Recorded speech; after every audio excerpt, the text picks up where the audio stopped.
Jayhawks just got an absolute power back in Yasin Willis. You're not going to want to miss this one.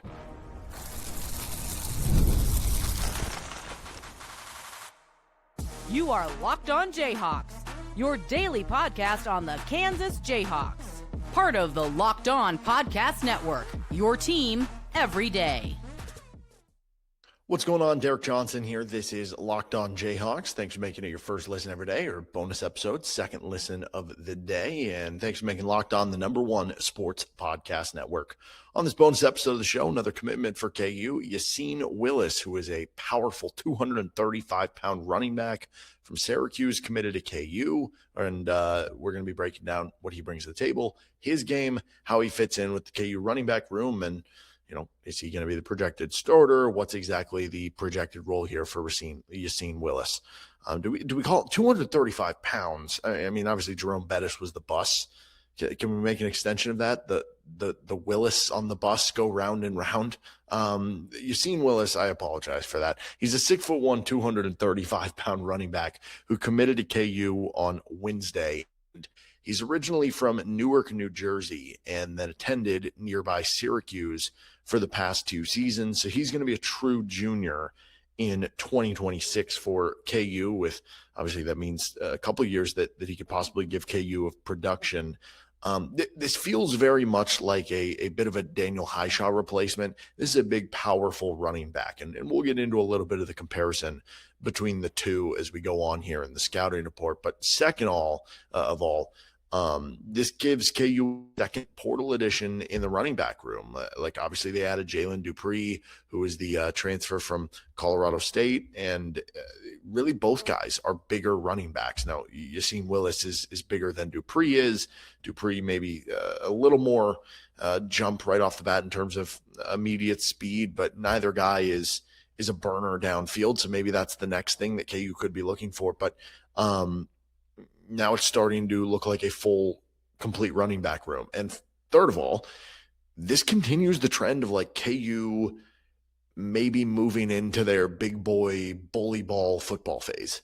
It feels like you look across the board, whether it's at running back, whether it's on the offensive line, the defensive line, the linebackers they've added, a lot of guys who are like big dudes for their position. And that continues with Yasin Willis, and it's hard not to look at this and not think thematically that Lance Leipold and company wants to be a bully football team, which I love. I think that's a great idea for KU. So let's get into the scouting report here. What does Yasin Willis bring to the table next? Thanks for joining us here on Locked On Jayhawks. The wild card round is here in the NFL, and FanDuel is officially in playoff mode. Every game day during the NFL playoffs, FanDuel has given customers even more ways to get in on the action. Because right now, every NFL playoff game day, FanDuel users get a profit boost pack waiting for them inside the app. Each game day, you'll see a pack loaded with multiple profit boosts you can apply to the bets you like most.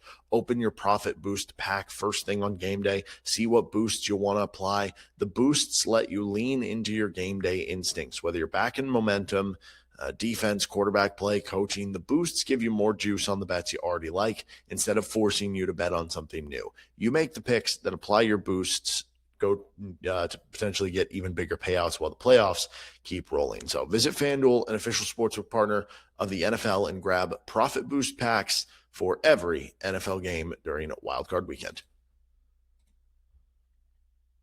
Thanks again for joining us here on Locked On Jayhawks. Don't forget to check out our Everydayer Club as well. All right, so Yasin Willis, transfer from Syracuse. What does he bring to the table? So he joined the Orange back in a couple of years ago, so 2024 is his freshman year, as a 88 rated 3-star recruit, so a high-end 3-star recruit. I think he was the #1 player in the state of New Jersey. And then he got a little bit of run as a true freshman for Syracuse. That was a really good Syracuse team his freshman year, a 10-win team that finished ranked. He had 36 carries for 130 yards and a touchdown. And then this past year ended up leading the team in rushing yards. He had 129 runs for 558 yards, so 4.3 yards per carry to go with 4 touchdowns.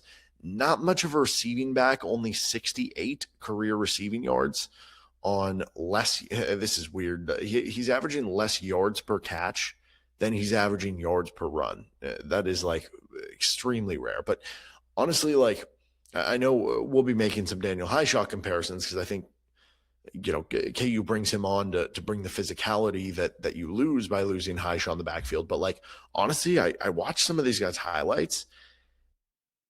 Reminds me a bit of it. And I don't mean to go like this far with it, because this dude was a really good college back that had his career diverted from non-football play, but then ended up recouping everything in the NFL and having a great NFL career. But it's LeGarrette Blount. If you remember LeGarrette Blount, who was with Oregon, was a really good player there till the punch of the Boise State player, ended up in the NFL having a very lengthy career. And obviously you think of him, having a lot of good success with Tom Brady when he was playing there. And he was kind of a bigger back, especially in his prime, who, despite being a bigger back, did have a little more explosiveness than you might think. He wasn't running a 4.3, but like, he had more explosiveness than you might think. He had the ability to like hurdle a guy. And you see that a little bit with Yasin Willis as a bigger back, that he's able to do a little bit of that. And one of the impressive things that I found with Willis, standing at 235 pounds, you don't often see those guys returning kicks. That's what he did for Syracuse in 2024. There are those highlights of him hurdling dudes. He's got some good games against good opponents too. 94 yards in an upset of Clemson, 91 yards and 3 touchdowns in their season opener against Tennessee. He had 76 yards on 7.6 yards per carry against what was a really good Georgia Tech team. So good numbers all the way around. Now, some of his more under the hood numbers, 3.17 yards after contact per run. That was about middle of the pack in the ACC. So about average there. 17th of the 36 qualified halfbacks in the ACC in terms of the yards after contact per run. But that typically is a number we see get better for backs as they get older. So could be even better this year. He also had a breakaway percentage of 29%. That was good for 21st of the 36 qualified backs in the ACC. So around average in both those categories.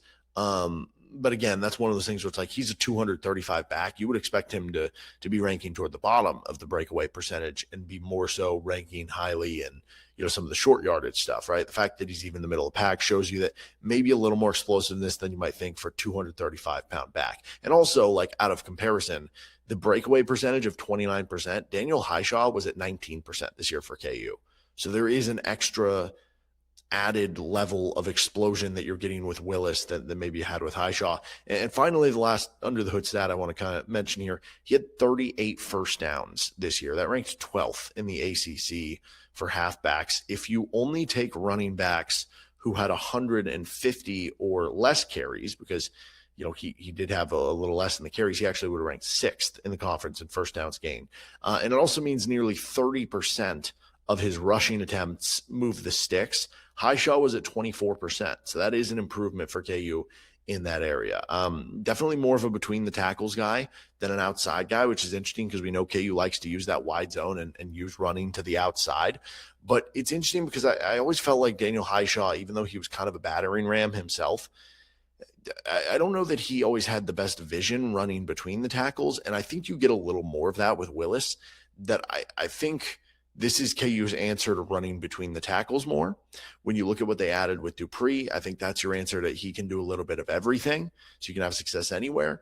And then some of your young guys maybe are going to be drilled and trained in running to the outside. Do they need to add another running back who's maybe more speedy, explosive? I would kind of like to see that happen, but let's discuss the running back room, what it looks like on the other side. This is Locked On Jayhawks. Today's episode of the show is brought to you by Rougiette. Let's talk about something most men don't bring up, but absolutely should. Stress from work, money, life. It doesn't just switch off at night. And when it shows up at the worst possible time, Rougiette Ready is designed to help you take back control. Rougiette Ready is a next generation prescription treatment created to support both the brain and the body, so you can feel present, confident, and ready when the moment matters. Rougiette Ready combines 3 clinically proven ingredients in 1 mint that dissolves under your tongue, so it absorbs fast. You connect with a board-certified doctor online. Everything ships discreetly to your door. If you've been thinking about taking the next step, now is the time. Head to Rougiette.com/lockedoncollege. That is Rougiette.com, RUGIET.com/lockedoncollege to get 15% off your order for a limited time. Rougiette Ready. Feel president. Feel confident. Feel ready. Thanks again for joining us here on Locked On Jayhawks, making this your first listen every day. So what does the KU running back room look like now that Yasin Willis has been added to the fold? I'm going to start right here. I think Willis profiles as being your starter right now. But that said, I don't discount Jalen Dupree here. I do think Jalen Dupree has a chance to be KU's running back one at this point in time. We'll wait and see if they add another player. I would like to see them add one more running back that, like, to me, I want somebody who has like the top gear speed, like a 4-4 running back, right? That you can throw in to give you a little explosiveness and kind of rotate in with these guys where it's like Willis is your power back. Dupree is kind of your do it all back. And then maybe you get like an explosive, whether it's a scat back or a receiving back or somebody who can bust a home run ball, right? Like I think that would be a good, and maybe it's one of the freshmen, right? Like maybe a guy like Justin Thurman or Corey Mockery or John Kelly can fill that role. But I feel good about the youngsters with those guys. The question is, do you just add the one more? But let's say this was it. I think we're kind of looking at this being a situation of, because it's easy to remember, okay, Devin Neal is your all-time leader in rushing yards, right? It's easy to remember how great Devin Neal was, and that's all true. But what we forget sometimes is if you go back to that 2022 season for KU football, like, up until Daniel Hishaw, because it was like a dislocated hip, I want to say in the Iowa State game, up until that like Iowa State game when he gets hurt, and maybe part of it was just they wanted to keep Devin Neal fresh for the back half of the season, but like both guys were getting equal amount of carries. They were getting like equal run basically. Like I go back to that West Virginia game that KU won in Morgantown.